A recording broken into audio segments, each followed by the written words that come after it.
Announcements none. Papers have been laid. Motion. Mr. Speaker, sir, I move that all the business on today's order paper be exempted from the provisions of paragraph 2 of Standing Order 10. Seconded. The question that all the business on today's order paper be exempted from the provisions of paragraph 2 of Standing Order 10. Those in favour say aye. Those against say no. Aye. The ayes have it. Statements by ministers none. Public bill second reading. Honourable Dukan Lachman. Mr. Speaker, sir, à regarder les sièges vides de l'opposition, je me demande s'il faut en rire ou en pleurer.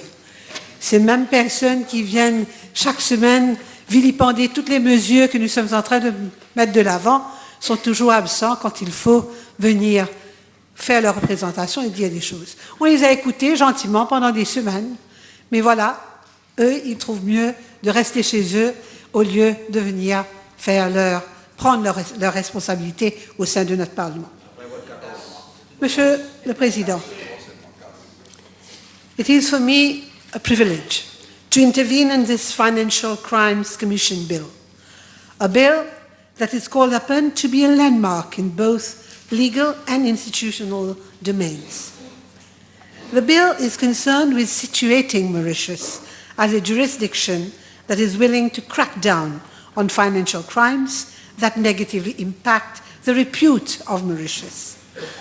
The bill in itself is extremely comprehensive, as delineated as it is in 169 clauses.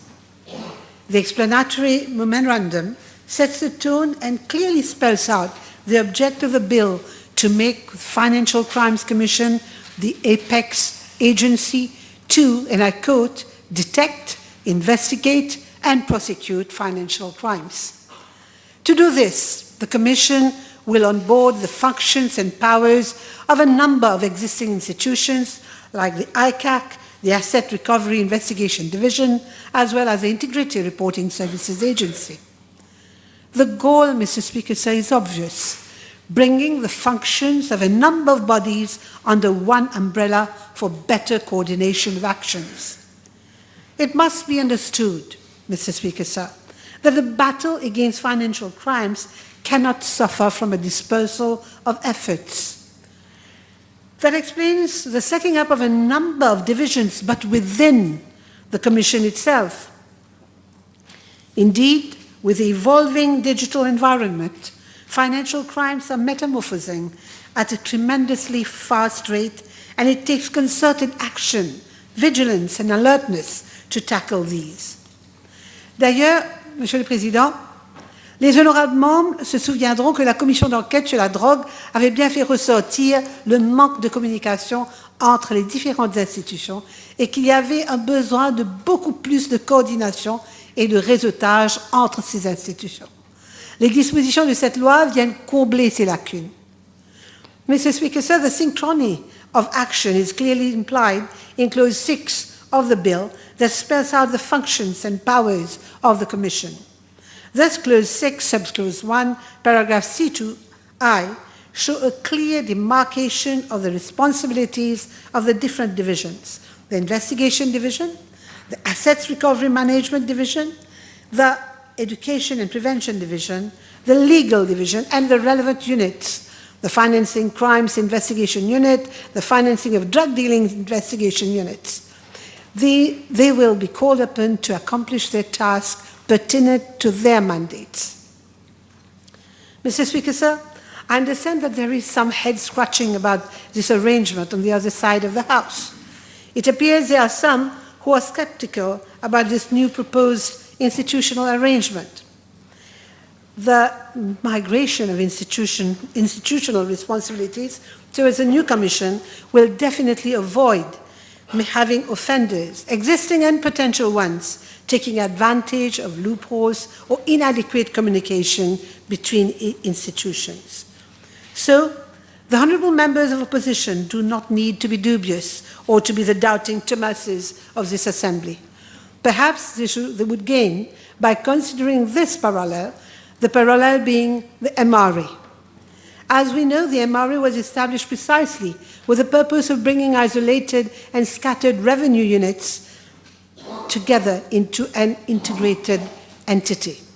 Control of fiscal evasion has ultimately emerged the winner, as MRA results and outcomes visibly demonstrate today. So let's give the Financial Crimes Commission its chance to prove itself. Mr. Speaker, sir, financial crime is almost universally considered as covering such offences as fraud, money laundering, terrorist financing, organized crime, corruption, and the like. Governments, too, always set safeguards against these, sometimes successfully, sometimes not. There have been times in the past, Mr. Speaker, sir, when we have been traduced as a tax haven that offers pro-money laundering momentum. Do we want to have this tag stuck to us?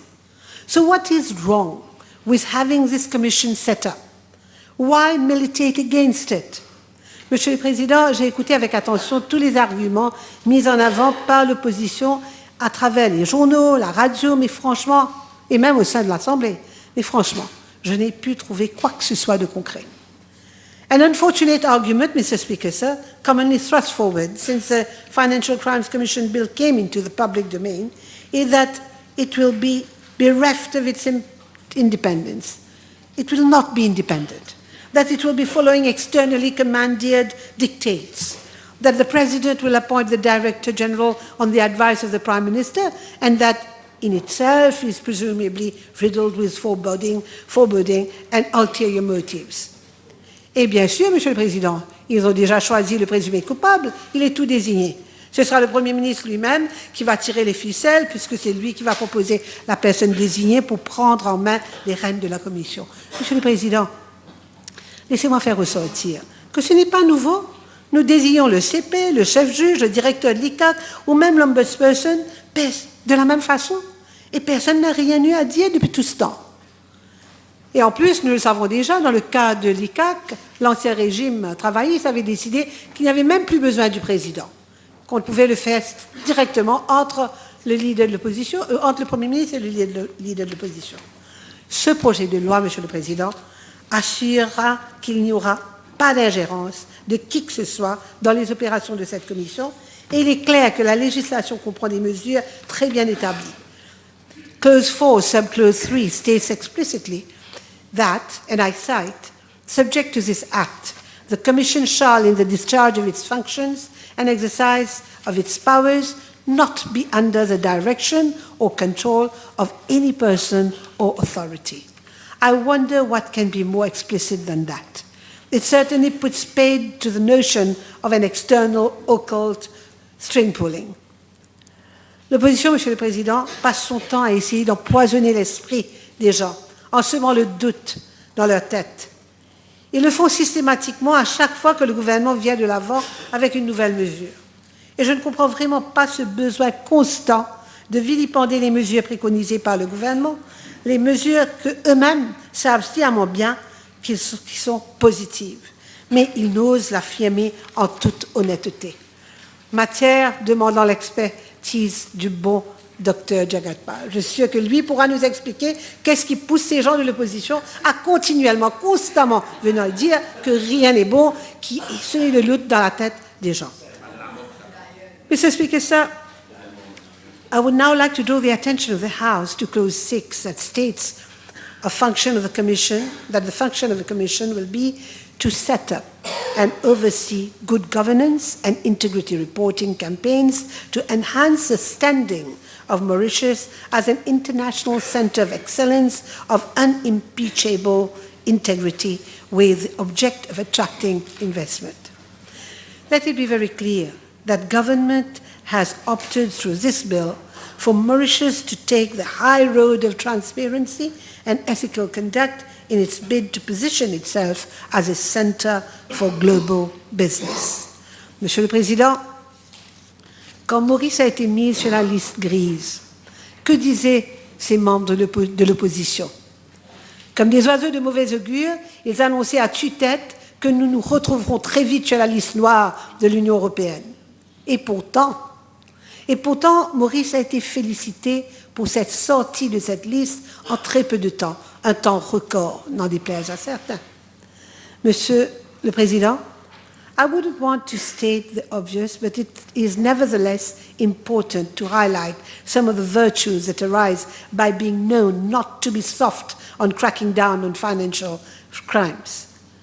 These obviously include corruption and fraud, both of which can have deleterious effect upon the country's integrity and reputation. Monsieur le Président, nous avons pris les mesures nécessaires afin d'éviter que la République soit pointée du doigt comme un paradis fiscal, a tax haven. The international reputation of Mauritius counts for a lot if we want to attract foreign investments and businesses. Credibility is reinforced by trust and confidence, and the risks of international sanctions are thus minimized. An open and transparent jurisdiction mitigates the occurrence of fraudulent activities, of corruption, and eliminates the risks of being pilloried.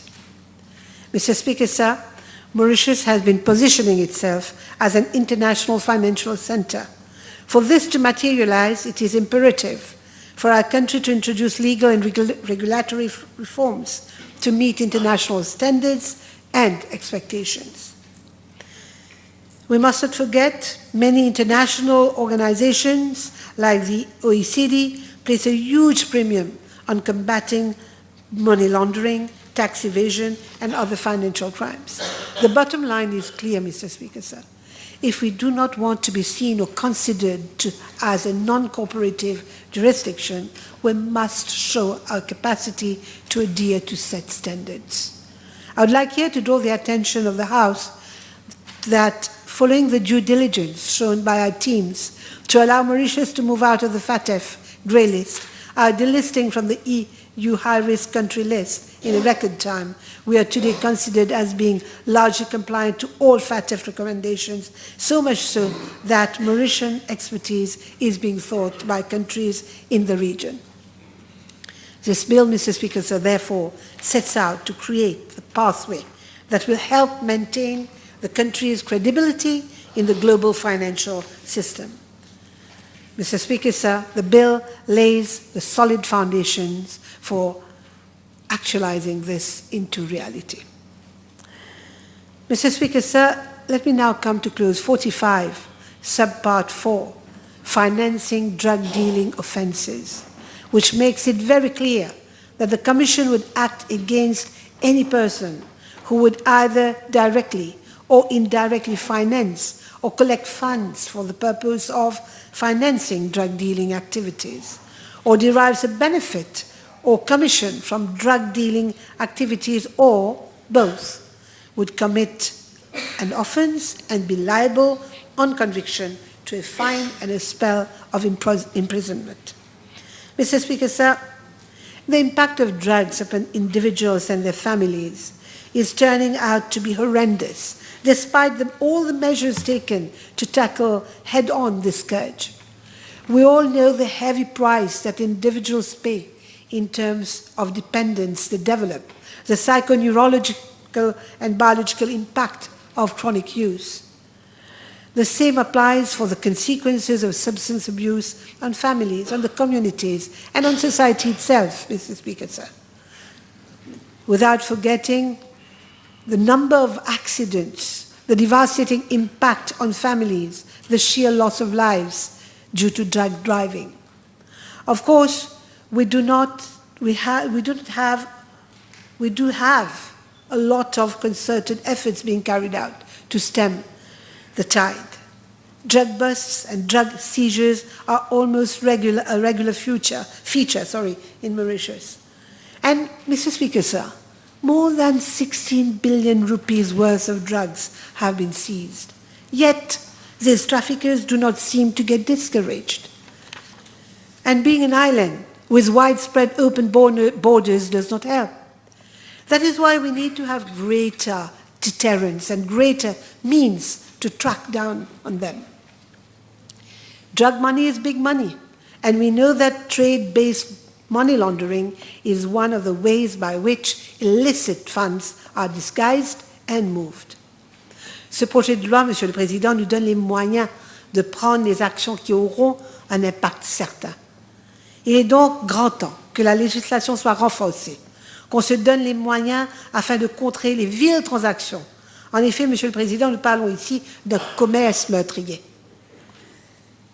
Mr. Speaker, sir, financial crimes today have international ramifications.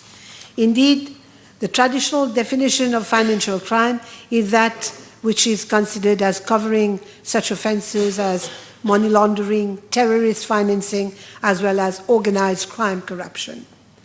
We need to reduce financial crime, especially cut down whatever benefits the perpetrators may enjoy through their financial crime activities. And that cannot always be successfully done by a country on its own. Indeed, we can't tackle serious crimes of this sort, and the sort mentioned earlier, and that have international ramification without genuine international support and cooperation. It is obvious that limited or non-exchange of information will always make it harder to track illicit financial transactions. Besides, it will prove to be a very costly activity. So we need to recognize that a strong collaboration with partners, both international and local, will lead to shared expertise in combating transnational financial crime. This bill, Mr. Speaker, sir, keeps this dimension in view, as can be seen at Clause 6, Subclause 2, paragraphs B, G, and H, that indicate prompt exchange of intelligence and information, but not only amongst local enforcement agencies, but also with international bodies. It is vitally important, Mr. Speaker, sir, to conduct public awareness campaigns to educate the people, the public, about financial crime. But importantly, as importantly, we have to eliminate the omerta that spreads the code of silence virus. People must be encouraged to report suspicious activities. Therein lies the significance of including clauses 123 to 125 into the bill. These concerns the protection of informers and witnesses, as well as the witness protection scheme for endangered persons. We are all aware of how far the tentacular reach of drug lords can go and how dangerous they can be. We are all conversant with the attempts by some organizations to surround themselves in a cloak of secrecy to better hide their illicit activities and misdemeanor. This bill, Mr. Speaker, sir, sets the conditions under which witnesses and endangered informers can be protected. With your permission, Mr. Speaker, sir, I would wish to take a couple of minutes to highlight another feature that is central to this bill. Subpart 1 of Part 3, financial crimes, talks of corruption offences. That section covers a vast territory of gratification, the tendering exercise, the bribery of or by public officials, the receiving of gifts, and so on. The World Bank defines corruption as the abuse of public power for private benefit. Of course, the benefit may well not be personal, but for someone or something else, family, friend, affiliated members. Historically, corruption and gratification have always been frowned upon, but these should be strongly condemned. The tasse d'ité culture should no more exist. The crusade against corruption has to be unrelenting. We have to make it very clear that institutional controls exist, and these would ensure that those who commit crimes would be caught and punished. The bill will definitely act as a deterrent and discourage potential offenders. Mr. Speaker, sir, I believe it is also of vital importance that action to combat financial crimes be taken at both ex post and ex ante levels. Of course, it is important to set up an agency, in this case, a commission that will wield enough power to crack down upon so many criminal activities. But it is also important qu'un travail de base soit fait en amont. It is therefore noteworthy that the Commission will comprise an Education and Prevention Division that will have responsibilities defined at Clause 6. Reference is made here to the holding of awareness campaigns, workshops to educate the public and help them and the Commission in combating fraud, corrupt practices, and alert authorities about clear signs of opulence that may not be justifiable.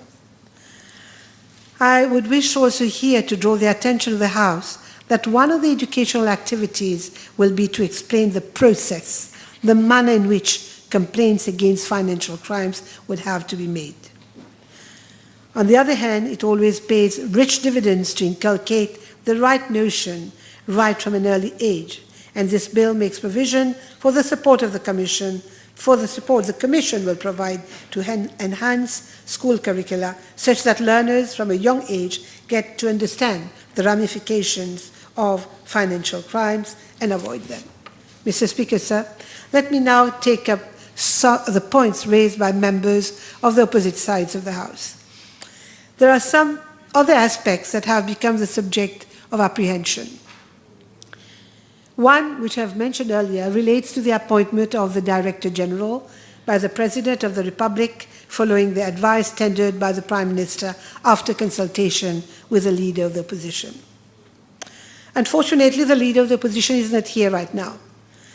And he takes umbrage of the fact that his views are not considered, that he would have wished to be given the opportunity to speak to a potential candidate before he gives his thumbs up, and that he is simply presented with a letter and, so to say, placed before a fait accompli. Besides, having consultation between the PM and the Leader of the Opposition has never meant that the Leader of the House has to go back to the drawing board just to please his counterpart in the opposition ranks. Je peux comprendre que le leader de l'opposition ne soit pas satisfait, but unless he has strong reasons and solid grounds and makes his objections clearly known, he wouldn't expect government to change its position, would he? Because you see, Mr. Speaker, sir, we may have our own impression on someone, but unless we have solid grounds, we have proof that this person is not adequate for that position, we cannot expect government to go back because of the leader of opposition's whims and caprices. The fact that the bill states that the nomination of the Director General will be made on the advice tendered by the Prime Minister ruffles some of the feathers on the opposition side. Monsieur le Président, je ne comprends pas ce lever de bouclier. This is not the first position that will be so filled. There have been others that have followed the same pattern, and I have said it before, I don't mind repeating it.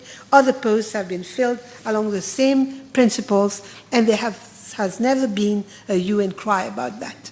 And what is more, comme je l'ai dit tout à l'heure, they even made it less.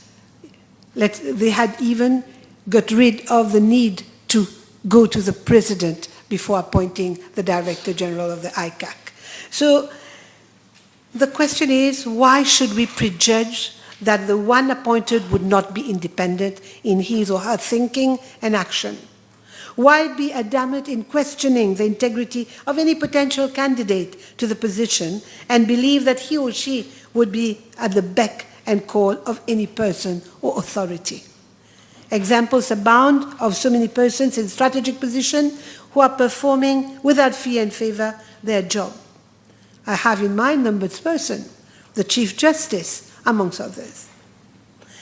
The bill at clause 4, subclause 3, makes it amply clear, and I quote, "Subject to this Act, the Commission shall, in the discharge of its function and exercise of its powers, not be under the direction or control of any person or authority." If that does not satisfy the members of the opposition, I wonder what will. On the other hand, Mr. Speaker, sir, we hear the argument that this side of the House is creating conditions that serve to trample upon the constitutional rights of the DPP. The government is aiming at an all-out destruction of the DPP's office. Goodness me, this is indeed very far from reality. We are presumably doing that through this bill, thanks to clause 142, subclause 1, paragraph A, that states that the Commission may institute such criminal proceedings as it may consider appropriate for any offence under this Act or the Declaration of Assets Act. But, Mr. Speaker, sir, the Commission will in no way usurp the powers of the DPP. Isn't it a fact that other bodies do carry out a prosecution role and exercise? The Ministry of Local Government, the Ministry of Health have all been doing that.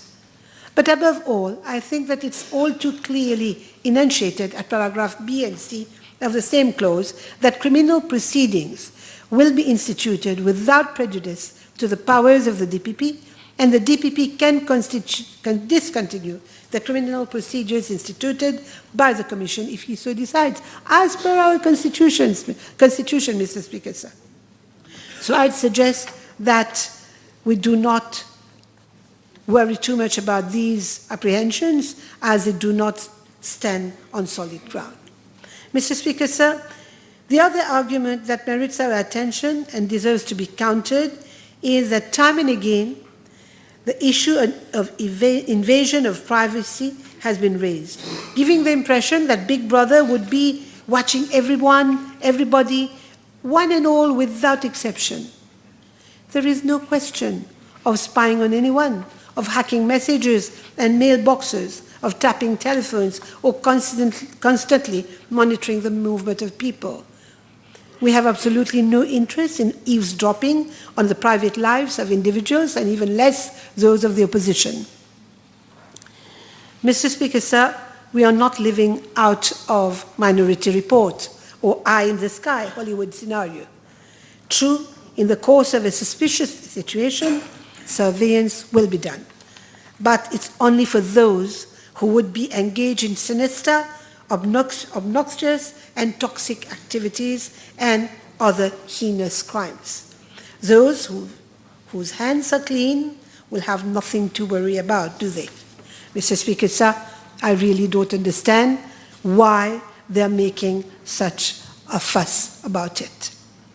Incidentally, where such malevolent activities are concerned that place society at risk, evidence-generating activities should be done and cannot and should not be time-barred.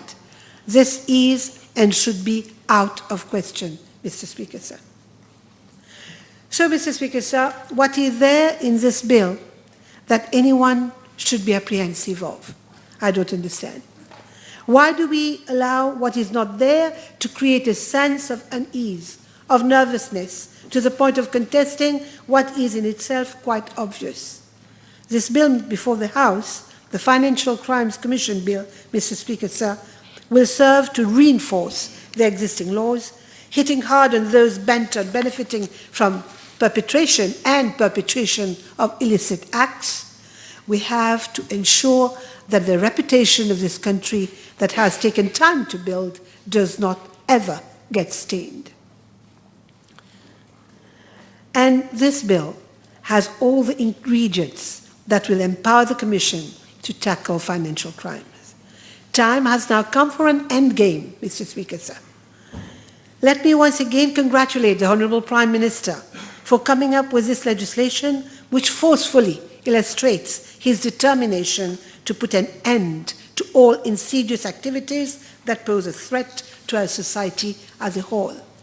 This mission possible, we on this side of the House are fully behind the Prime Minister in this sacred mission, because we have to move on. There is no question of going back or maintaining the status quo.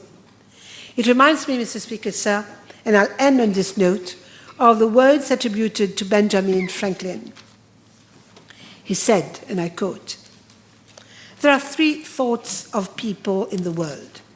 Those who are immovable, people who don't get it or don't want to do anything about it. There are those people who are movable, people who see the need for change and who are prepared to listen to it. And there are people who move, people who make things happen. We, on this side of the House, Mr. Speaker, sir, have clearly made our choice, and we stand by it. We situate ourselves among the movers." Thank you for your attention.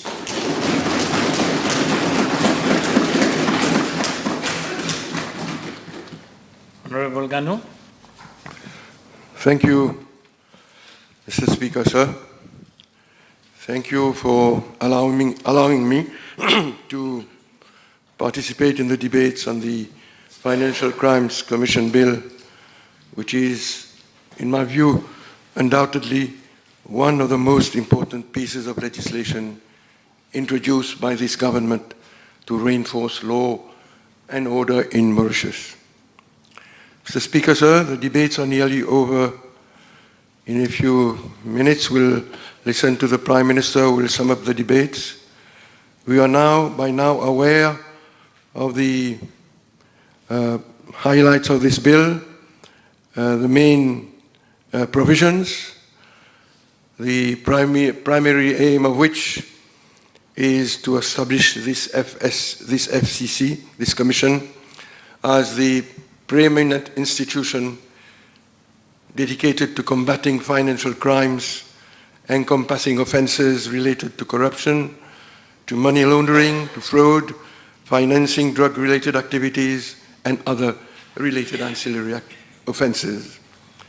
Mr. Speaker, sir, this new legislation introduces, in fact, a cohesive, contemporary, and more fitting framework, inspired by what obtains in other jurisdictions, to strengthen the battle against corruption and the different forms of fraud that exist.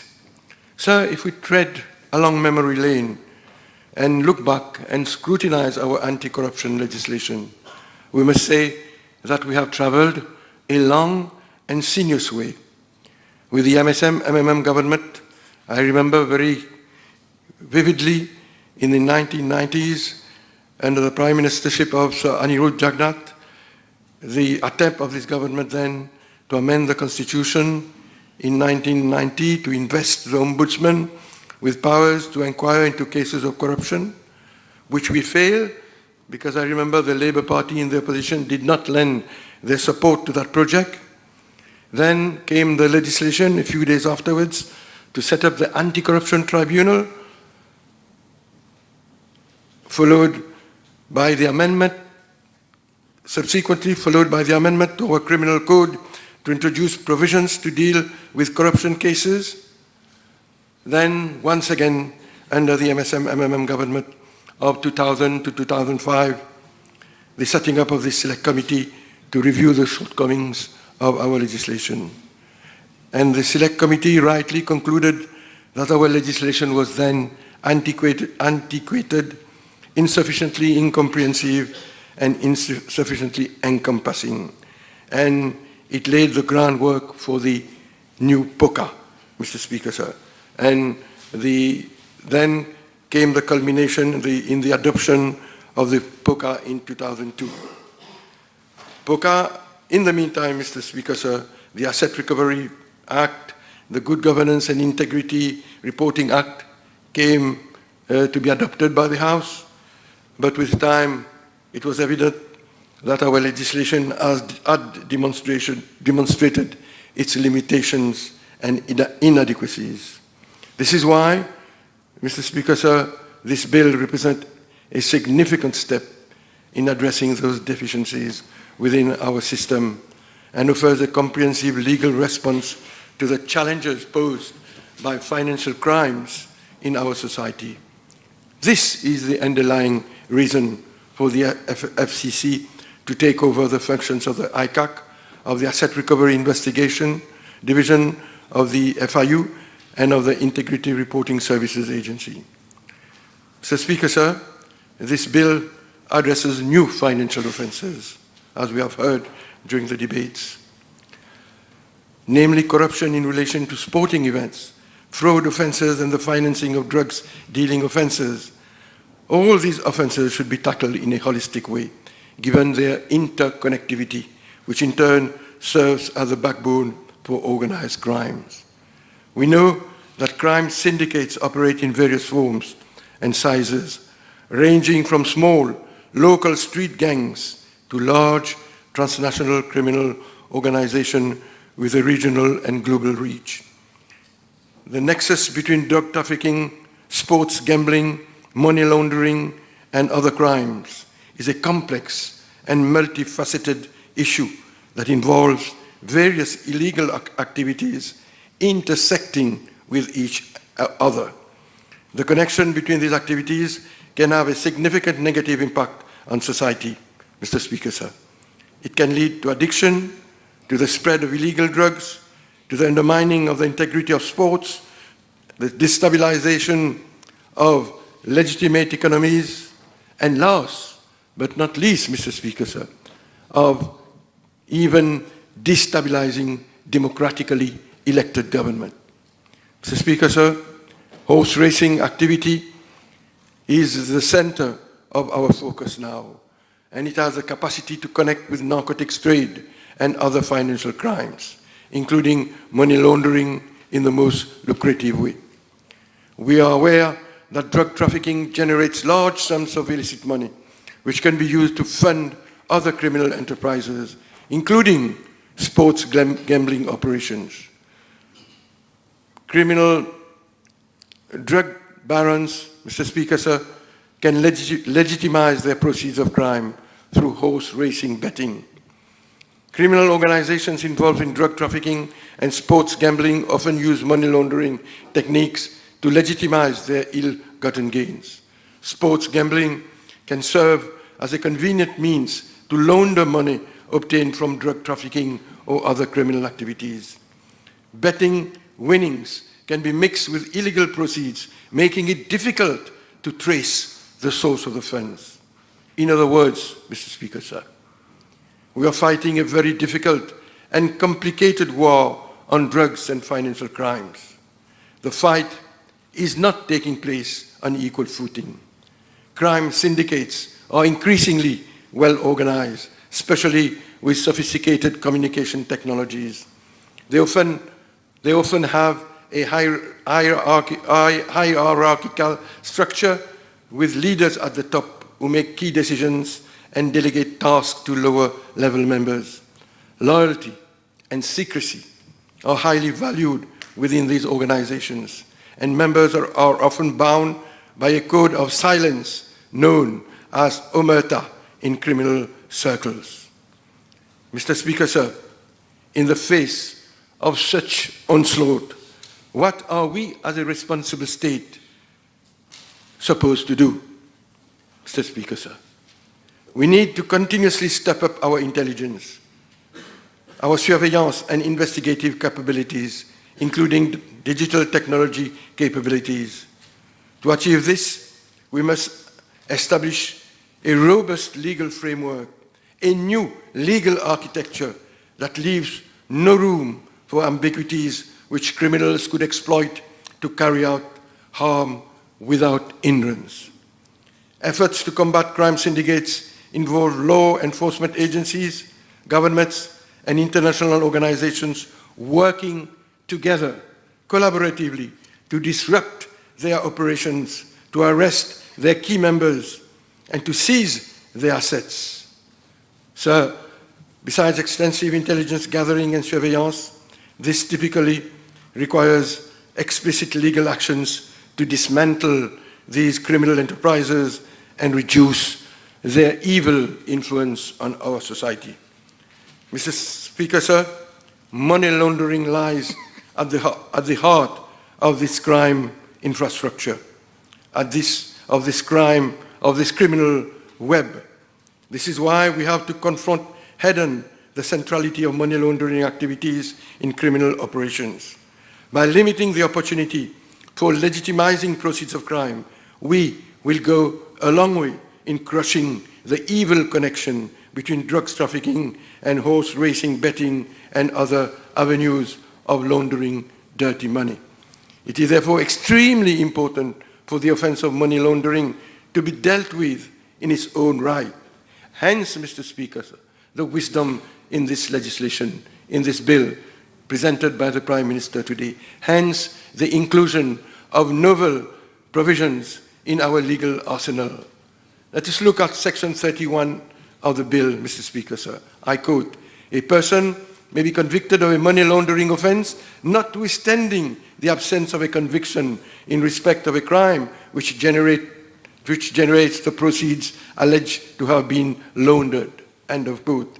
It means, Mr. Speaker, sir, that an individual can be found guilty of money laundering even if he has not been found guilty of the crime that produced the claimed proceeds of laundering. The way we deal with the proceeds of crime will have a powerful bearing on the crime itself. Furthermore, Section 38, subsection 4 states that, quote, notwithstanding Section 184F of the Courts Act, the court may consider the past conviction of any person prosecuted for a money laundering offense to find or to reasonably infer that the proceeds subject of the money laundering offense emanates from a crime which that person has already been committed of, unquote. My friends at the bar listening to me will readily understand what is the purport of this section, Mr. Speaker, sir. So, in the course of the trial, the past conviction of a suspect will be disclosed, Mr. Speaker, sir. In essence, this provision allows the court, in cases of money laundering, to consider a defendant's past criminal record as evidence that the money being laundered is connected to a crime for which the suspect has previously been convicted. It provides the court with the discretion to use this information to strengthen the prosecution's case or establish a link between the money laundering offense and the individual's prior criminal activities. In French, Mr. Speaker, sir, we can sum up the essence, the philosophy of these new provisions by something which we all know in French, aux grands mots, les grands remèdes, Mr. Speaker, sir. Mr. Speaker, sir, there have been a lot of comments and criticism regarding the supposedly unwarranted extensive powers which will be given to the Director General of the FCC under the new law. The opposition members are assuming that the Director General will misuse the authority vested in his role without sufficient checks and balances provided in the legislation. This criticism, Mr. Speaker, sir, as we have heard from the benches of government, argued so well on this side of the House, Mr. Speaker, sir, this criticism couldn't be further from the truth. In fact, we are committed to ensuring good governance in the operationalization of this new setup. The detractors of this bill, Mr. Speaker, the critics of this bill, have deliberately or ignorantly failed to consider or overlook the different checks and balances and safeguards inserted in this bill. And as we know, this new bill establishes this Operations Review Committee, which is designed to serve as an independent oversight mechanism separate from the Commission's regular operation. Its primary role is to ensure that the Commission is functioning properly and within the bounds of the law. This Operations Review Committee, Mr. Speaker, sir, is granted the authority to request information from the Director General of the Commission. This indicates that it has the right to access to relevant data and documents to carry out its oversight responsibilities effectively. Mr. Speaker, sir, the Operations Review Committee scope of oversight covers various aspects of the Commission's operation. These are wide-ranging check and balances mechanisms put in place to prevent potential abuses or misconduct in the conduct of inquiries or investigations by the Commission. The goal is to ensure that the Commission operates transparently, fairly, and within the boundaries of the law. This provision is intended, Mr. Speaker, to strengthen the accountability and transparency of the Commission's activities by establishing an independent body that can review and assess its operations, particularly in cases involving complaints, lengthy investigations, exercise of powers, prolonged provisional charges, and discontinued investigations. These checks and balances aim to protect the individual rights and to prevent any misuse of authority by the Commission. Mr. Speaker, sir, as we all know, by virtue of the law, the committee will be chaired by a retired judge of the Supreme Court or a law practitioner of at least 10 years standing. It should also be pointed out that the ex officio members who will sit in the ORC will have no right to vote. The Commission, Mr. Speaker, sir, will also be accountable to the Parliamentary Committee. The Commission will not operate, therefore, in an oversight vacuum. It will be under parliamentary control and also under judicial control. There will be several layers of oversight. As Mr. Speaker, sir, this government is committed to establish a modern institution that not only effectively combats fraud and corruption, but also operates within a robust framework of check and balances. Mr. Speaker, sir, it should also be pointed out that the Operations Review Committee draws on the recommendation of the OEDC, which represent exceptional international best practice, Mr. Speaker, sir. Since I'm referring to the OECD, let me, Mr. Speaker, sir, remind our House with regard to the status of Mauritius and the OECD working group on bribery. I do that, Mr. Speaker, sir, because very often we hear of certain unfair comments made baselessly on the reputation of our country on the international scene, supposedly on the international scene with regard to corruption.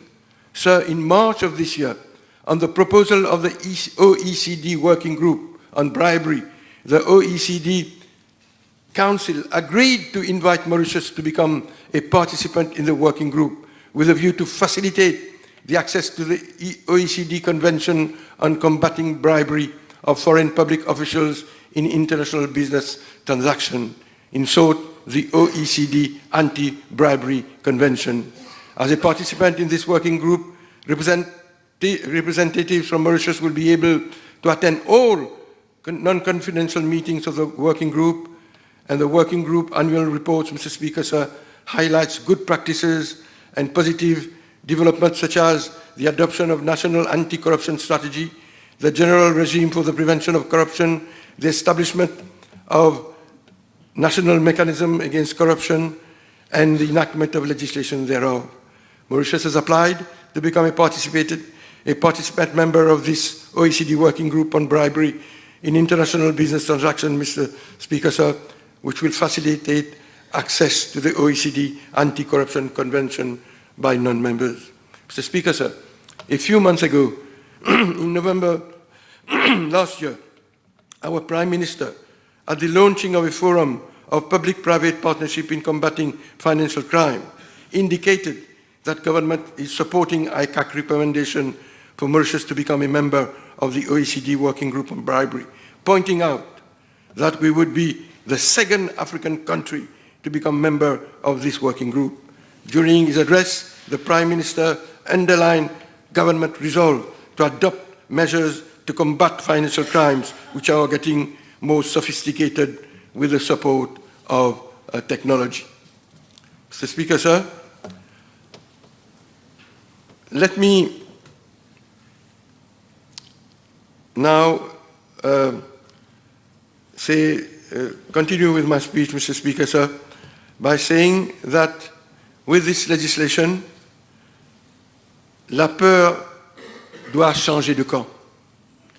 Monsieur le Président, l'opposition ne cesse de dire qu'il s'agit d'une loi dangereuse. Oui, effectivement, nous confirmons que c'est une loi dangereuse, Monsieur le Président. Mais une loi dangereuse pour les barons de la drogue, pour les parents de la criminalité financière, pour la mafia des jeux, pour les blanchisseurs de l'argent sale. Dorénavant, ils ne sont plus en sécurité. Nous amenons au cœur de leurs activités, nous visons au cœur de leurs activités illicites, Monsieur le Président, au cœur de leur réseau de criminalité. Et c'est exactement ce que nous sommes en train de faire avec cette nouvelle loi.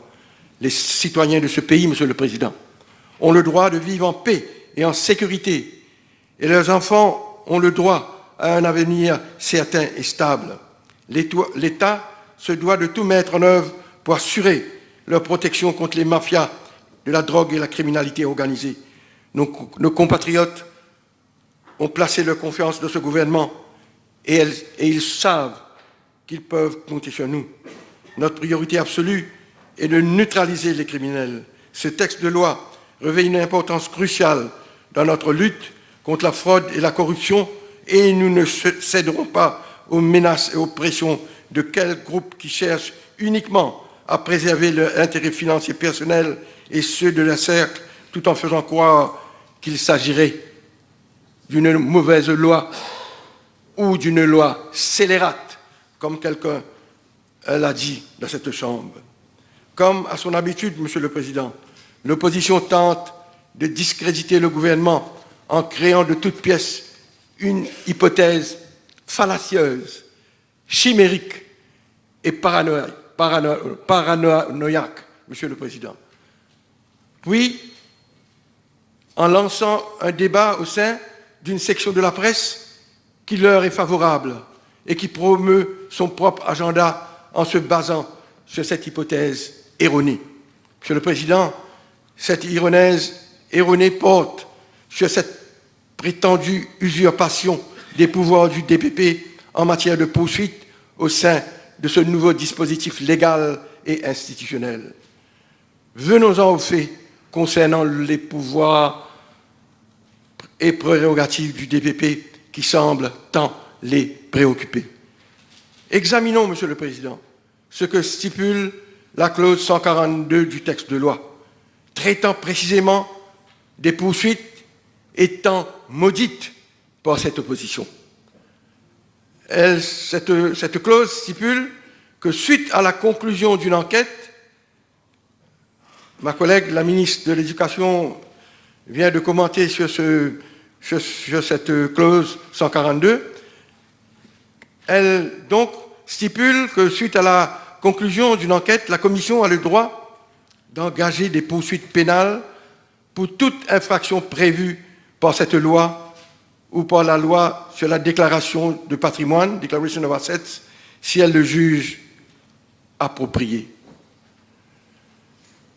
Cependant, Monsieur le Président, il est important de noter que cette action de la Commission d'engager des poursuites pénales n'empiète en rien sur les pouvoirs du DPP tels que définis dans notre Constitution. En effet, en vertu de l'article 72, 3 B et C de notre Constitution, le DPP conserve le pouvoir exclusif de reprendre, de poursuivre ou d'interrompre de telles poursuites pénales indépendamment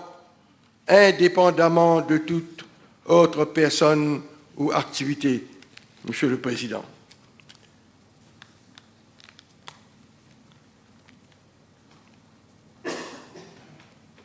The institution, 142.1b, je cite le texte de loi. The institution of criminal proceedings by the Commission under paragraph A shall be without prejudice to the powers of the DPP, vested in him to the exclusion of any other person or authority under section 72.3b and C of the Constitution to take over, continue, or discontinue such criminal proceedings, Mr. Speaker, sir. Now, we were told by members of the opposition, how can the DPP discontinue in case he wishes to do so, since the file is not in his possession? This was the argument advanced by the opposition, Mr. Speaker, sir, when it was put to them that the DPP still has the power to discontinue proceedings. But, Mr. Speaker, sir, this argument of the opposition does not hold water, because we know, and the opposition must know. Let us take the cases of private prosecution, of which the opposition so raffle. They have lodged so many private prosecutions, Mr. Speaker, sir. In these cases of private prosecution, haven't we seen so many times that the DPP has ordered the discontinuance of these cases, though he was not involved in the prosecution? How could the DPP then discontinue proceedings in private prosecution, Mr. Speaker, sir? Though this was a case between two private parties, as we know, in cases of private prosecution. Mr. Speaker, sir, le rôle du directeur des poursuites publiques est extrêmement clair et explicite en vertu de cette disposition dans la nouvelle loi. Le DPP a toute la latitude pour décider de poursuivre ou d'abandonner une poursuite. Il n'y a aucun changement fondamental à ce sujet, comme veulent le faire croire les membres de l'opposition. Le pouvoir conféré à la Commission en vertu de la clause 142, Monsieur le Président, vise à garantir un traitement plus rapide des affaires quand les retards inévitablement compromettent leur issue favorable. Monsieur le Président, il s'agit aussi d'ajouter que plusieurs autorités à Maurice sont déjà investies au pouvoir de poursuivre. Je crois, Madame la Ministre vient de le dire, l'article 8.3 du Food Act autorise un officier dûment mandaté à mener une enquête à engager des poursuites devant un magistrat en ce qui concerne toute infraction prévue par la loi ou les règlements pris en vertu de celle-ci. Prenons les officiers, les inspecteurs des mairies, des districts councils, des municipalités, Monsieur le Président, les conseils de district. Tous les jours, nous voyons ça. J'étais avocat et beaucoup de nos collègues ont aussi exercé au barreau, Monsieur le Président. Très souvent, nous allons dans des côtes, district côtes, on voit ces officiers des collectivités locales, Monsieur le Président. Ce sont eux. They prosecute the suspect, the accused party. Firstly, they contravene. Quand vous construisez un bâtiment, again, in breach of your conditions of the BLUP, or whatever infraction, they contravene, they inquire, they suggest prosecution, they prosecute, Mr. Speaker, sir. Mais pire, Monsieur le Président, laissez-moi ajouter aussi quelque chose d'autre. In all criminal cases before our district courts, it is the police which opens up the inquiry. It is the police which conducts the investigation. It is the police which records statements from suspects and witnesses. It is the police which decide on whether to prosecute or not, Mr. Speaker, sir. The police and not the DPP decides to prosecute the cases before district courts. This happens every day in all our criminal district courts, Mr. Speaker, sir. Therefore, are we going to say that there are hundreds of miscarriages of justice which are taking place in this country every day before our district courts, Mr. Speaker, sir? Of course not. But what I want also to say, Mr. Speaker, to reply also to another argument of the opposition, but before I come to that, Mr. Speaker, sir, I just wanted to come back to what Mr. Honorable Ramphal said, and this was taken also by Honorable Béranger, Mr. Speaker, sir, this question about the monster, Mr. Speaker, sir. In fact, I do not see any contradiction between what Honorable Colin Develou had said, Mr. Speaker, sir. I hope to find the copy of this, the Select Committee. This is what I can see in Chapter 1 of the Select Committee on Fraud and Corruption, chaired by Honorable Colin Develou. In paragraph 798, Mr. Speaker, sir, by virtue of Section 72 of our Constitution, the DPP has the sole and unfettered control over criminal prosecutions. Nothing has been said that can persuade us that an exception should be made in respect of fraud or corruption. We believe that it is to the DPP alone to control what has been done by ICAC in the course of the investigation and so on. But, Mr. Speaker, sir, this is what is exactly in our law. I say it again. The Commission has not been invested with unfettered powers, absolute powers, Mr. Speaker, sir. The DPP has still the right to discontinue, as I just quoted, Mr. Speaker, sir. The DPP may discontinue before any court the criminal proceedings instituted by the Commission under paragraph A, giving such reasons as he may deem fit for such discontinuance before the court. So what are we seeing now? What is this law providing for? In case the Commission has instituted proceedings, prosecution, the DPP still has the right to come and say, I do not agree, and he discontinue the criminal proceedings instituted by this Commission but you must give reasons for such discontinuance before the court. Then what happens, Mr. Speaker, sir? Then what happens? To show you is a proof that this commission has not been invested with absolute and unfettered powers. You know what he has to do then? If he is convinced that his prosecution should have been proceeded with, then the law says where any aggrieved party, which means the commission, is dissatisfied with the decision of the DPP under paragraph C, then the commission go apply to the Supreme Court for a judicial review of the decision. Then it is up to the judiciary to come and set matters right, Mr. Speaker, sir. So, I do not see, where is the monster, Mr. Speaker, sir? If there is a monster, the monster is the Supreme Court. I mean, if we go logically by what, the Supreme Court has the last word, Mr. Speaker, sir. Not even the DPP, not even this commission, Financial Crime Commission, Mr. Speaker, sir. So, this theatrical and histrionic speech of Honorable Ramphal concerning what took place before the Select Committee, trying to show that the Honorable Kolandabelu a tourné sa veste, doesn't hold water, Mr. Speaker, sir, because there is no contradiction between what we are saying, the powers of the DPP under Section 72, and the prerogatives of the Commission to institute proceedings, Mr. Speaker, after investigation. And let me add, Mr. Speaker, sir, replying to another argument of the opposition, that the power and the decision whether or not to institute criminal proceedings does not rest with the Director General. Somebody said that, Mr. Speaker, sir. But it is the Commission which are, as can be seen by virtue of clause 4121A, Mr. Speaker, sir, the Commission may institute such criminal proceedings. And this Commission, Mr. Speaker, sir, is comprised of 5 members. 5 members. This is what is to be found in Section 8.4, which stipulates that all matters shall be decided by the majority of the votes, and in the event of equality of votes, the person chairing the meetings shall have a casting vote. Mr. Speaker, sir, it is a commission comprised of 5 members which will institute prosecution. This is different in the case of the DPP.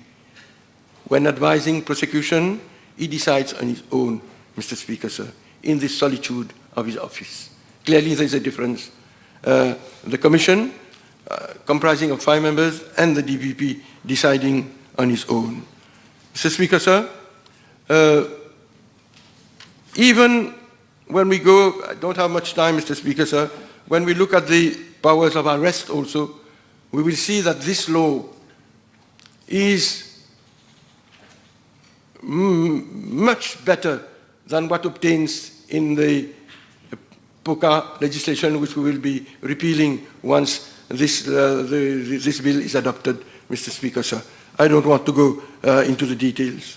Monsieur le Président, il est essentiel de saisir pleinement le contexte et les motivations des membres de l'opposition derrière ce postulat, somme toute opportuniste.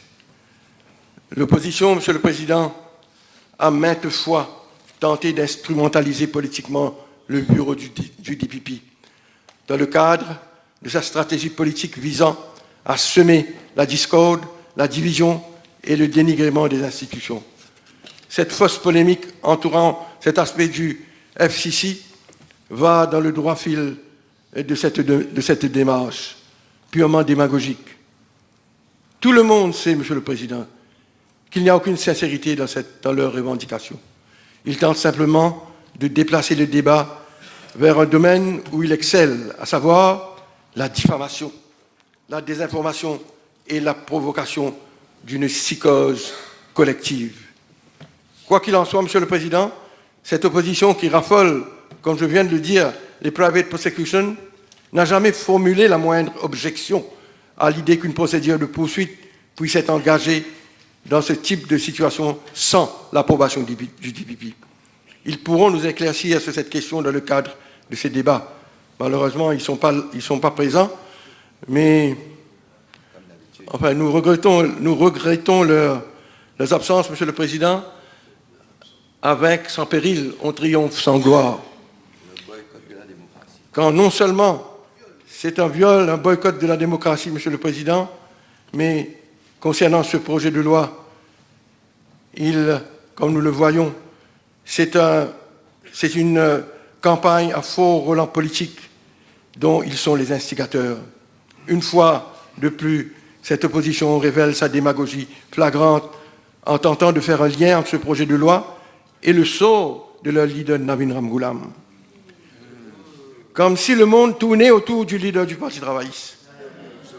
Ils sont obsédés par le sort de Ramgoolam, justement parce que leur avenir politique dépend de M. Ramgoolam. Mais ça, Monsieur le Président, c'est leur problème. N'en faisons pas une affaire d'État. En tout cas, le gouvernement ne va pas entrer dans ce petit jeu. Monsieur le Président, notre préoccupation principale est d'assurer la protection de nos concitoyens contre les criminels. Il est évident que les membres de l'opposition ne partagent pas ces mêmes priorités. Mais effectivement, Monsieur le Président, d'où vient cette volonté, cette rage, ce désir effréné d'orchestrer méthodiquement toute cette campagne démagogique et vile contre ce projet de loi dont nous, au gouvernement, nous ne lasserons pas de défendre ses vertus et ses avancées. Le Premier ministre, dans son discours de clôture, va certainement mettre le dernier clou au cercueil de ses détracteurs. Insensé, Monsieur le Président. En vérité, cette campagne savamment distillée et intelligemment diffusée est le résultat d'un constat amer de leur alliance conçue dans un désespoir certain qui peine à décoller et à prendre son élan. Monsieur le Président. Et aussi, à leur désespoir, en voyant leur meeting qui n'attire que des agents de toutes les circonscriptions, à l'instar de ce dernier meeting de Chemin-Grenier qui réunissait à peine 1300 personnes après plus d'un mois de battage et de matraquage publicitaire.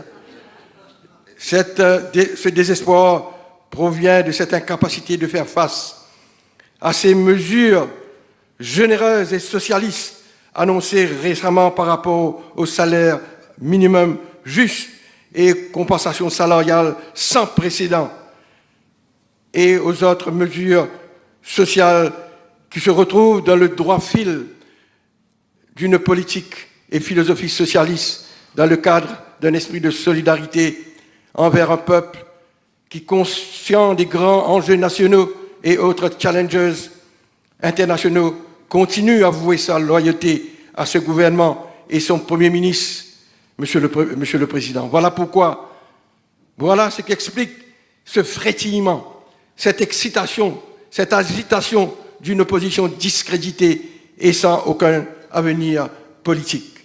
Monsieur le Président, pour terminer, je tiens à exprimer mes félicitations au Premier ministre pour avoir présenté ce projet de loi novateur et progressiste visant à lutter contre la fraude et la corruption ainsi qu'à renforcer notre état de droit. Nous reconnaissons tous sa sincérité et sa détermination à mettre hors d'état de nuire ces empoisonneurs publics, ces mafieux sans scrupules qui s'enrichissent sur la santé et les cadavres de nos enfants ainsi que leurs transactions financières associées. Avec cette nouvelle loi, Monsieur le Président, nous disposerons des moyens légaux plus efficaces pour les traquer et les traduire en justice. Ne manquons pas à cette opportunité historique d'agir et d'apporter des changements fondamentaux à l'ordre public et à notre système de sécurité. Que Dieu bénisse la République de l'île Maurice. J'en ai terminé, Monsieur le Président.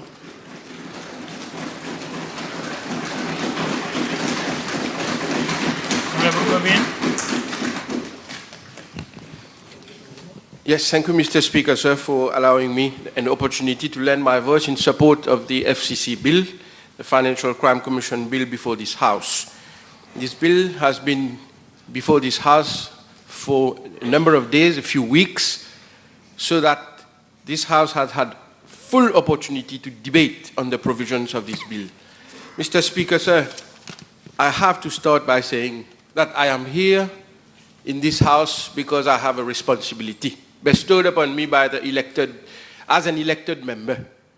I am here because I am an elected member, just in the same way as my colleagues on this side of the House. We have been elected and we have been given a responsibility to implement a program. And it is in the discharge of our responsibilities that we are here today to vote in support of this bill. It is very unfortunate that some others have been elected to be in this House, but they choose to disappear. They choose to disappear. I say this because I have been used to saying before the courts at the beginning of a trial that I appear for a client.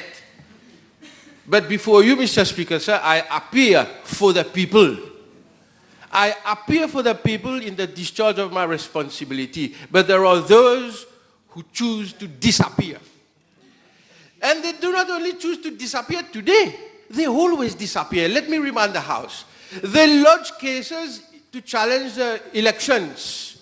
But when it comes to trial, when it comes to standing in the box to give evidence, they disappear. They challenge all sorts of challenges. They bring about challenges to, I remember the Local Government Act.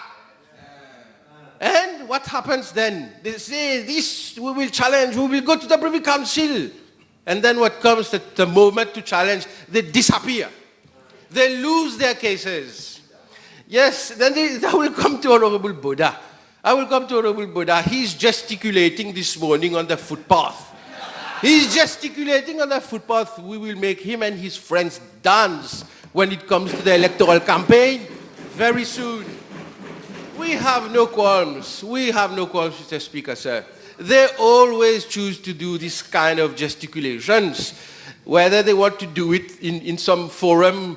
Sometimes they want to do it in court, but they don't succeed, and then they choose to do it on the footpath. And even then, sometimes, Mother Nature says, no, you can't, because it was raining this morning. This is what happens. We are doing our duty, Mr. Speaker. So let me come to the bill, because I have 20 minutes according to the allocated time. I will wear my political hat a bit later again. I have started on a political turn, but let me wear my hat as the Attorney General. Because it is important for me to say this, because time and again the courts have, in the interpretation of legislation, gone to the debates, and they have looked and scrutinized the travaux préparatoires. So let me say something about this bill. It is very important to say it. This bill is about the combat against money laundering, financing of terrorism, fraud, by whatever name we call it. In summing up, it is about combating financial crime.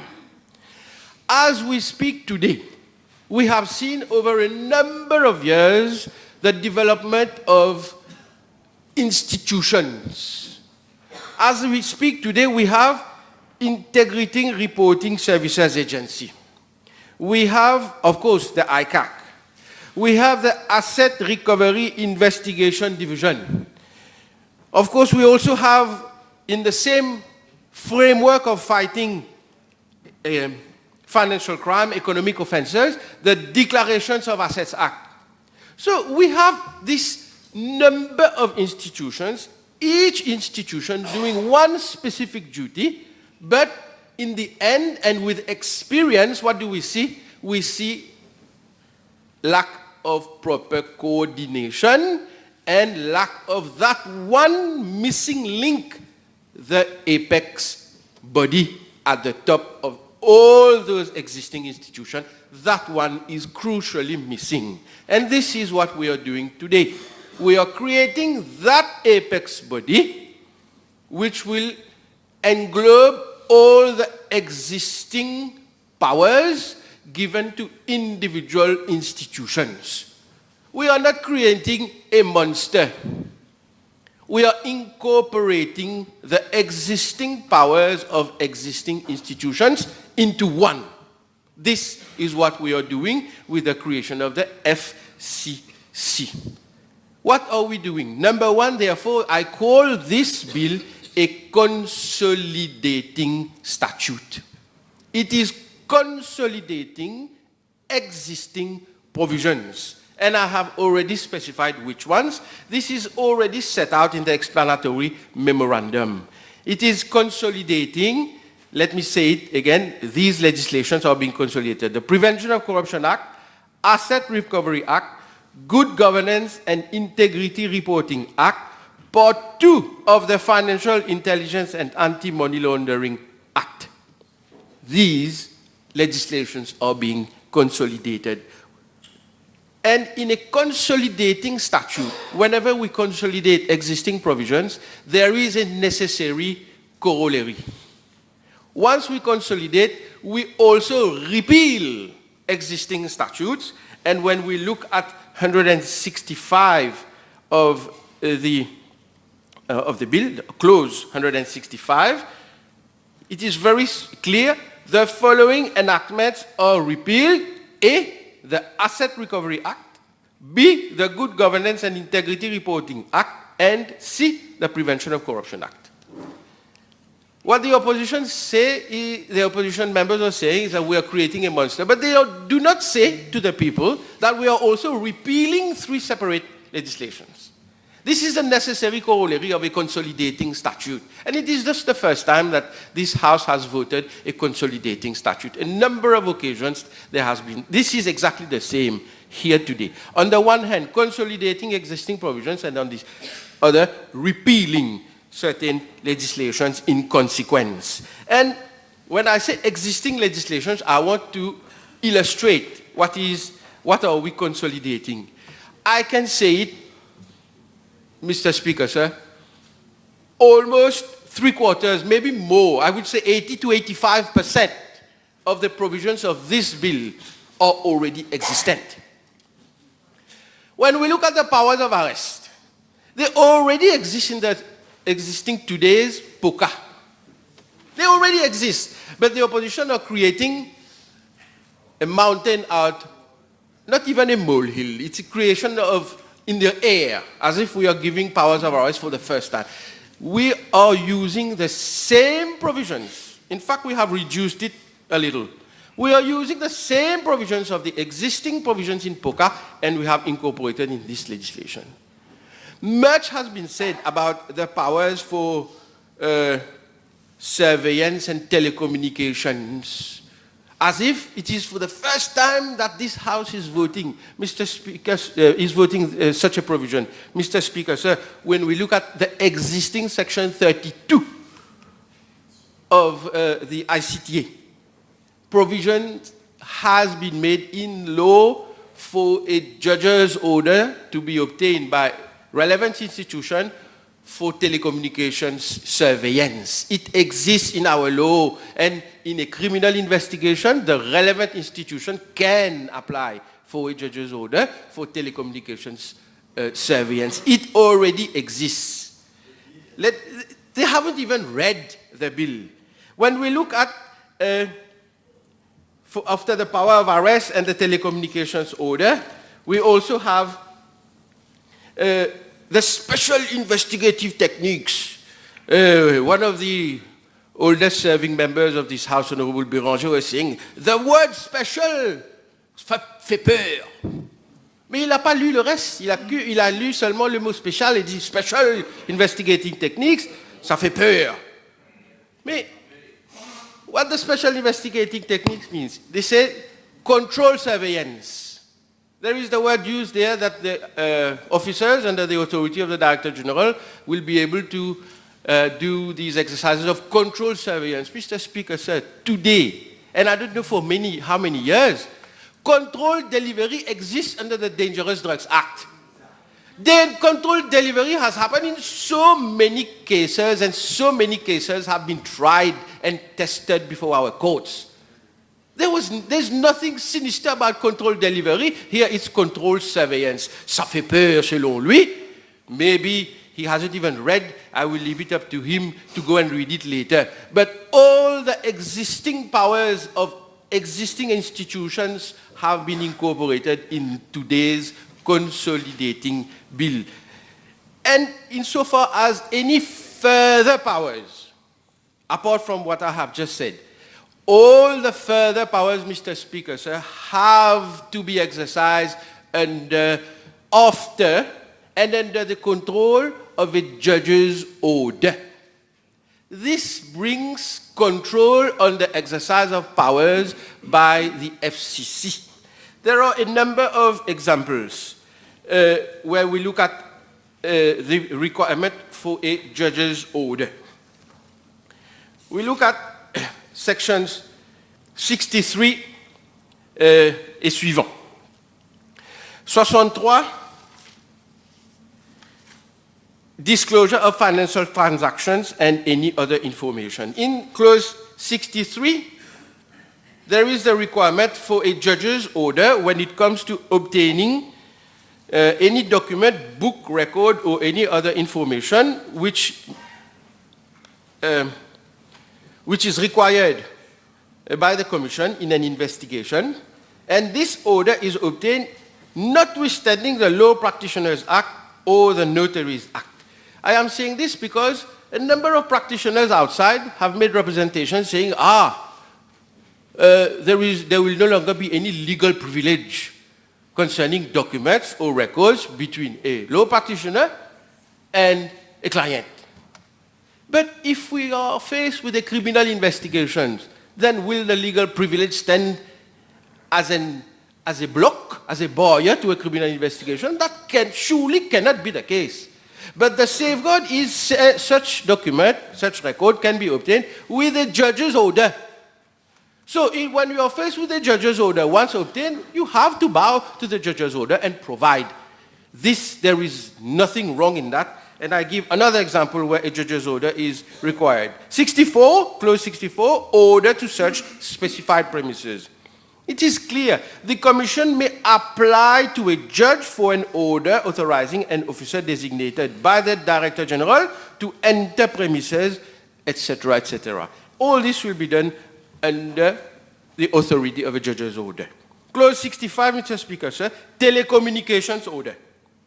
The Commission may, for the purpose of an investigation under this Act or the Declarations of Assets Act, apply to a judge for a telecommunication order directing a public operator or any of its employees or agent to intercept or withhold a message or disclose to the Commission a message or any information relating to a message. Once again, all this is done under the control of a judge's order.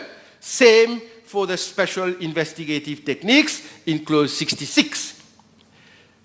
Control, remittance, and surveillance are existing powers exercised by the police today, whether it's for drugs, under the Dangerous Drugs Act, or otherwise. Anything further than that, that will be under clause 66, clause 2, requires a judge's order.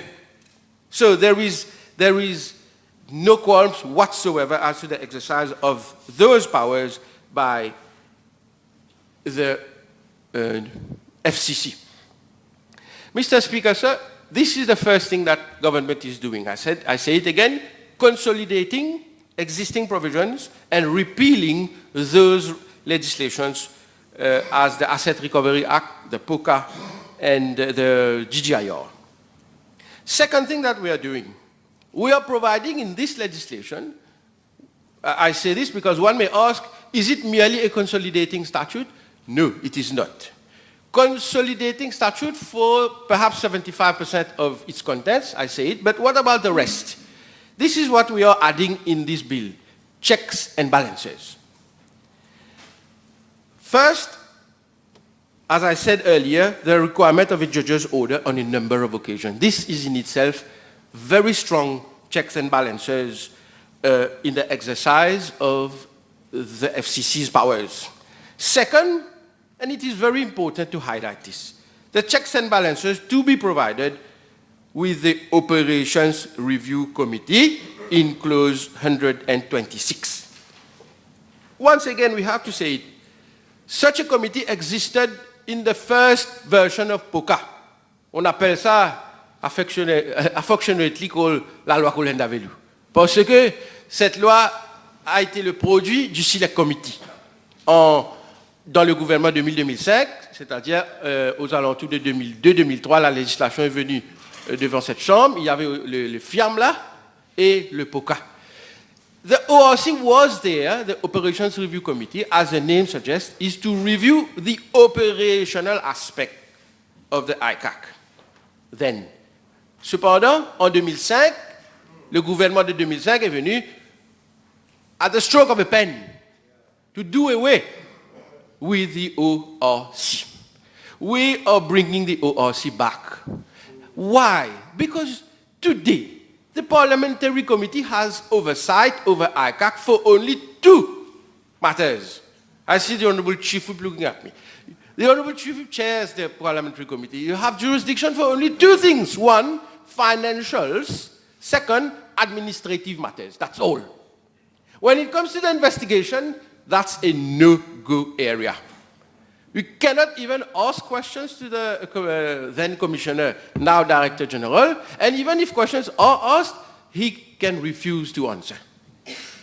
Now we are bringing back the Operations Review Committee under Section 126, and that committee will be chaired by a chairperson, no less than a retired judge of the Supreme Court or law practitioner of at least 10 years standing.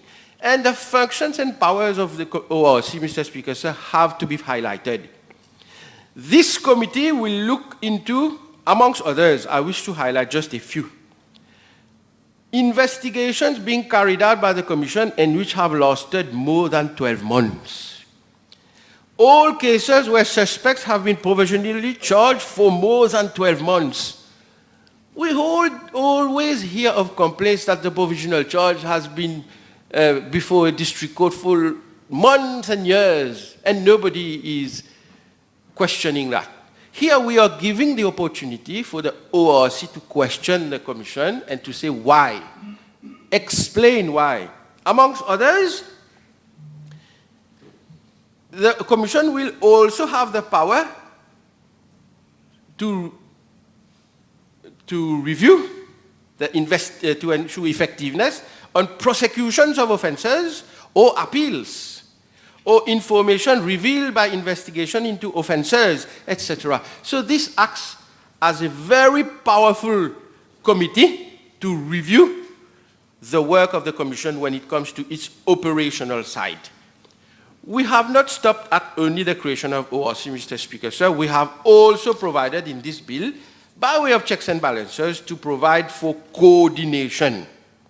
We have identified for a number of years, and more particularly ever since the years 2020 are monté, because that was the crucial period when we were on the list of, I don't want to use the grey list, on the grey list.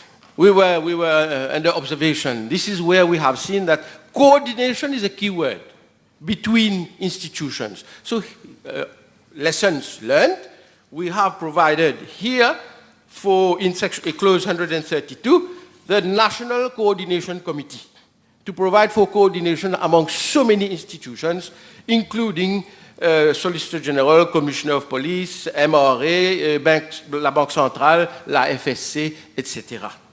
And we go one step further, Mr. Speaker, sir. Public-Private Partnership Task Force. This will be created under clause 135. Public-Private Partnership Task Force. L'opposition n'a rien vu. N'a rien vu en termes de coordination, n'a pas vu le task force public-private when it comes to the combating of financial crime. I have highlighted it in my speech today. And there are other similar provisions which cater for the loopholes that have been identified over a number of years of operation of ICAC. For example, protection of witnesses and witness protection scheme. Witness protection scheme is something we only see in we only see in movies. Witness protection program. Nobody has ever brought legislation to provide for witness protection program here, but we have, and it is contained in clause 125. So, Mr. Speaker, so this is what this bill is about. Consolidating for the majority of its provisions, but enhance provisions for checks and balances, for coordination, for public-private partnership, for protection of witnesses, etc. This has to be highlighted today because of the demagogy of the opposition. Let me come to the argument. The main thrust of a number of opposition members concerns the appointment of the Director General. They say the Director General ought to be appointed by the JLSC. Mr. Speaker, sir, I have to remind them, I have to remind the country what they have said about the Electoral Commissioner. I am so sorry to do that today. The Electoral Commissioner might not appreciate that I'm bringing him in the debate, but I have to. The Electoral Commissioner is a constitutional post. What have they not said about the Electoral Commissioner since 2019? It is a shame to hear and to read what the press have printed on the Electoral Commissioner. Of course, the press have been printing what they have said, what the opposition members have said. But let me say something today. Who appoints the Electoral Commissioner? The Electoral Commissioner is appointed by the JLSC. So even when it comes to somebody who is appointed by the JLSC, when it suits them, they will mudsling, they will defame, they will call for his resignation. So what is this nonsensical argument that once somebody is appointed by the JLSC, that makes him an angel? I think they should go back and think very, very deeply about the level of their argument that we have heard. Yes, Honorable Prime Minister is right. They are the monsters, and they need to look at themselves in the mirror. So this argument of the jealousy does not hold water at all, Mr. Speaker, sir. This is all I have to say on their argument. Insofar as the powers of the DPP, Mr. Speaker, sir, the DPP is a creature of Section 72 of the Constitution. The DPP exists since 1964.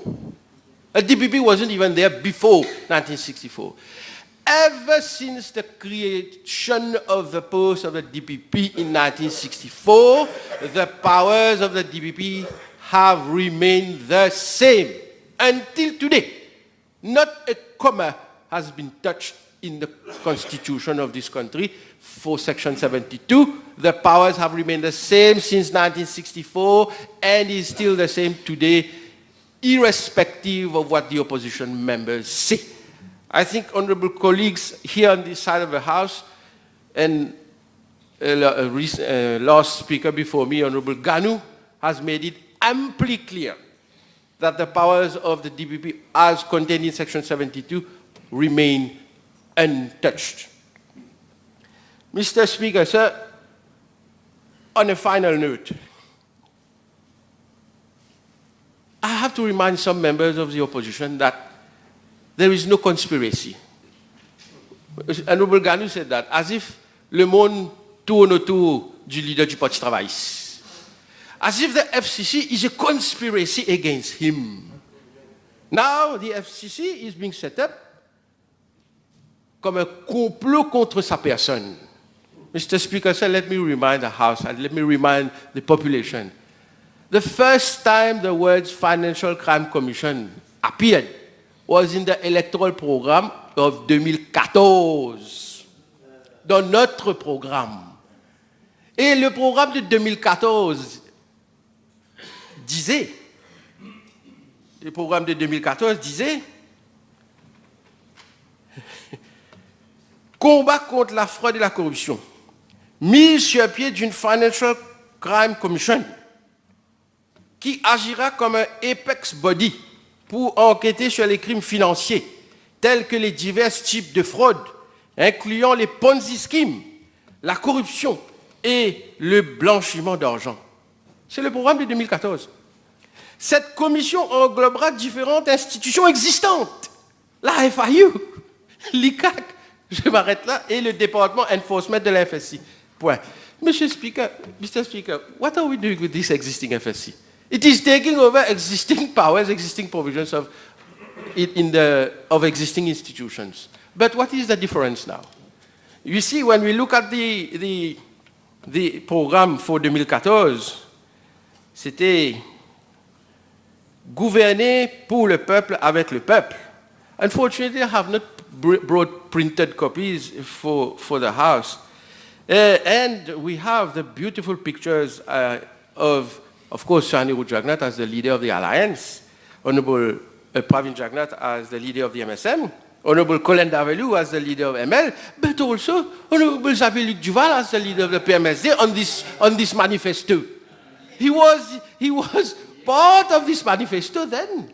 And even I speak as Secretary General of the party, of my party. Honorable Boda, he was then the Secretary General of the party then. And we know when he's Secretary General of the party how almighty he was. He was directly concerned with the drafting of this manifesto then. What has happened now? When we come with the FCC bill in 2023, then everything has changed, then it has become a monster. I think he has to go back and think very, very well and deep what he's doing. He's doing a disservice to his country. Mr. Speaker, sir, I think I have said enough. What is important is that we will go ahead with this bill. This bill will be voted today. We are all very patiently waiting for the summing up of the Prime Minister because there are a few more very, very interesting arguments we will hear from the Prime Minister. I am sure we will vote for this bill and we will vote for this bill today, Mr. Speaker, sir. Thank you.